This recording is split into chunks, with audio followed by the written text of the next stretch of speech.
और आगाज करेंगे झारखंड के अहम और बड़ी खबरों के साथ। बता दें कि दावोस में दुनिया के सबसे बड़े आर्थिक मंच वर्ल्ड इकोनॉमिक फोरम से झारखंड की आवाज गूंजी है। मुख्यमंत्री हेमंत सोरेन ने वर्ल्ड इकोनॉमिक फोरम में मंच से जोहार कहकर झारखंड की संस्कृति, संभावनाओं और निवेश अवसरों को पूरी दुनिया के सामने रखा। मुख्यमंत्री हेमंत सोरेन ने दावोस में झारखंड की नई पहचान, औद्योगिक विकास, रोजगार और निवेश को लेकर बड़ा संदेश दिया है। सीएम हेमंत सोरेन ने बताया कि झारखंड भारत का क्रिटिकल मिनरल पावर हाउस बनकर उभर रहा है और राज्य के पास खनिज संसाधनों की अपार संभावनाएं हैं। राज्य ग्रीन एनर्जी और सतत विकास की दिशा में तेजी से आगे बढ़ रहा है। जोहार, नमस्कार। वर्ल्ड इकोनॉमिक फोरम के इस वैश्विक मंच पर मैं अपने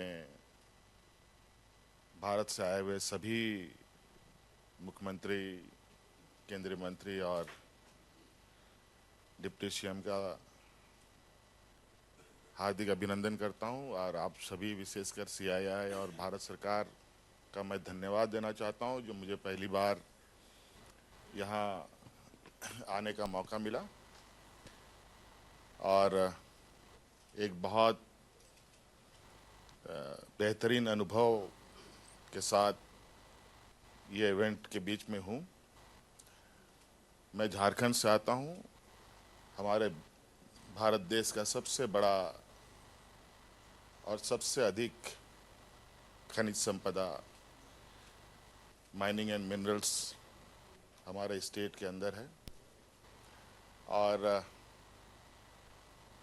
हम सभी अगले 2050 की दिशा में जो एक विकसित भारत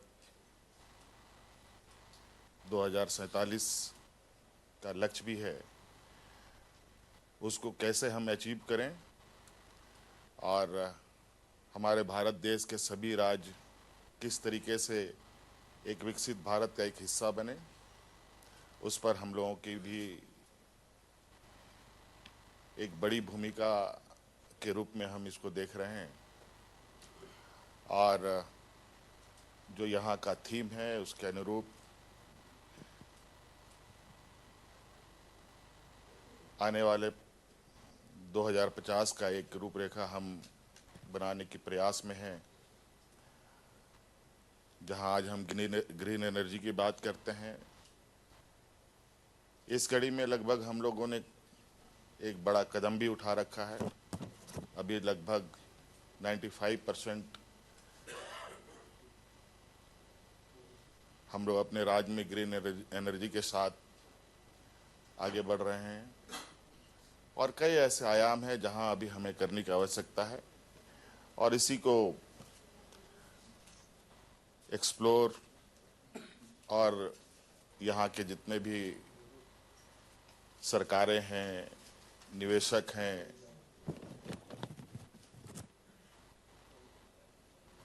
इनके साथ एक साझा प्रयास करने का हमारा ये उद्देश्य है और आशा करते हैं कि डेफिनेटली आने वाले समय में हम लोग जो एक विकसित भारत और हमारे राज्य का जो 2050 का लक्ष्य है उसको प्राप्त करने में आज ये मंच हमारे लिए बहुत बड़ा सहयोगी होगा।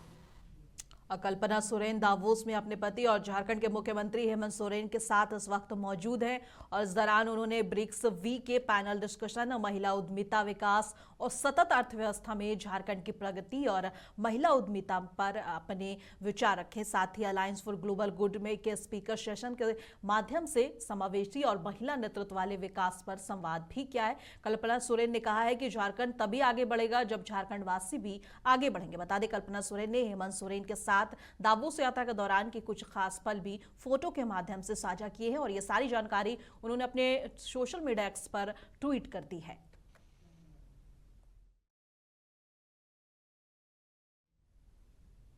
पाकुड़ के लड्डू बाबू बागान में सोमवार को झारखंड मुक्ति मोर्चा जिला समिति की अहम बैठक आयोजित की गई। बैठक में जेएमएम के केंद्रीय प्रवक्ता पंकज मिश्रा, लिट्टीपाड़ा विधायक हेमलाल मुर्मू और महेशपुर विधायक प्रोफेसर स्टीफन मरांडी मुख्य रूप से उपस्थित रहे। बैठक का मुख्य एजेंडा आगामी 2 फरवरी को दुमका में आयोजित झारखंड मुक्ति मोर्चा के स्थापना दिवस समारोह को भव्य और ऐतिहासिक बनाने को लेकर रणनीति तैयार करना रहा। इस दौरान पाकुड़ जिले से अधिक कार्यकर्ताओं को दुमका ले जाने की योजना पर विस्तार से चर्चा की गई। बैठक को संबोधित करते हुए केंद्रीय प्रवक्ता पंकज मिश्रा ने कहा कि इस साल जेएमएम का स्थापना दिवस पूरे जोश और उत्साह के साथ मनाया जाएगा। उन्होंने कार्यकर्ताओं से आह्वान किया है कि लोग तीर धनुष और नगाड़ा के साथ दुमका पहुंचे और पूरे संताल परगना में उत्सव का माहौल बनाए। उन्होंने निर्देश दिया है कि हर गांव हर गली में 2 फरवरी दुमका चलो का दीवार लेखन किया जाए। और पंकज मिश्रा ने भावुक होते हुए कहा कि इस बार कार्यक्रम दिवंगत आदरणीय गुरुजी शिबू सोरेन के बिना आयोजित किया जाएगा। कि गुरुजी के जाने के बाद भी हम लोग कर्जकर्ता को ऐसा नहीं रखा कि हम लोग गार्जियन विहीन हो गए हैं। उन्होंने 10 कदम आगे आकर हम कर्जकर्ताओं को अपना भाई बेटा के समान मान आदर सम्मान देकर आगे लोगने का काम किया, हम लोगों को सम्मान देने का काम किया। इसलिए आज हम लोग पाकुड़ जिला से भी उनका बहुत आभार और धन्यवाद देना चाहते हैं। ऐसे पार्टी अध्यक्ष को और सूबे के मुख्यमंत्री को भी कि आज भी हम लोगों को वही सम्मान है जो सम्मान हम लोग को बाबा के जमाने में मिला करता था।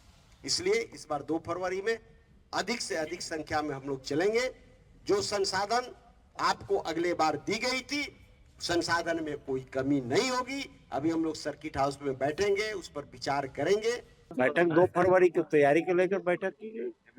2 फरवरी में दुमका चलो, दीवार लेखन कीजिए, तीर धनुष ढोल नगाड़े के साथ दुमका चले और अच्छी संख्या में चले। हर एक बार की भांति इस बार अधिक भीड़ हो, यही है। नया नहीं, जो पुरानी चीजों है, जो आंदोलन के टाइम में हम लोग आंदोलन के वक्त में 2 फरवरी झारखंड दिवस मनाते थे, उसी तरह से वॉल राइटिंग से लेकर पूरा मादर नगाड़ा और तीर धनुष के साथ हम लोग करेंगे।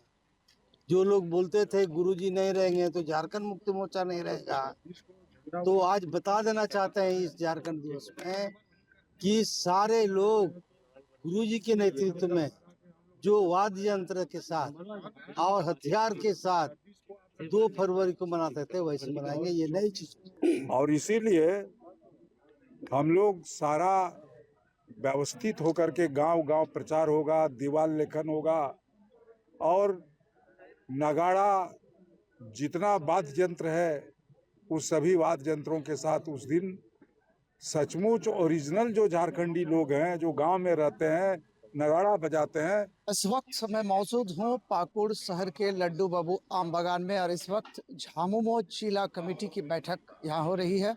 और इस बैठक में मुख्य रूप से केंद्रीय प्रवक्ता जो है झामुमो के पंकज मिश्रा यहाँ पर पहुँचे हुए हैं। साथ ही साथ लिट्टीपाड़ा विधायक हेमलाल मुर्मू, महेशपुर विधायक प्रोफेसर स्टीफन मरांडी यहाँ पर खास तौर पर पहुँचे हैं।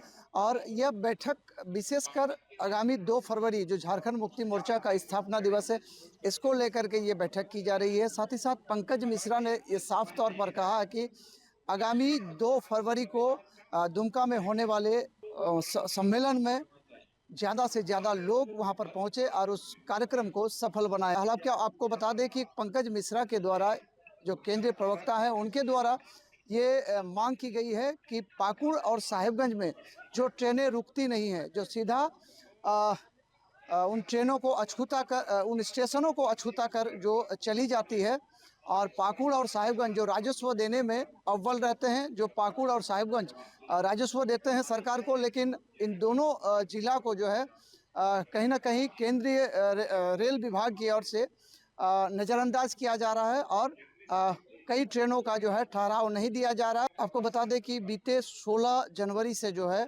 अनिश्चितकालीन के लिए जो पत्थर रैक जो है लोडिंग जो है वो बंद की गई है। और साथ ही साथ आपको ये भी बता दें कि पंकज मिश्रा ने ये अल्टीमेटम भी दिए हैं कि अगर हमारी मांगे पूरी नहीं होती है तो जो अमरापाड़ा से जो कोयला जाती है रैक, उसको भी बंद किया जाएगा।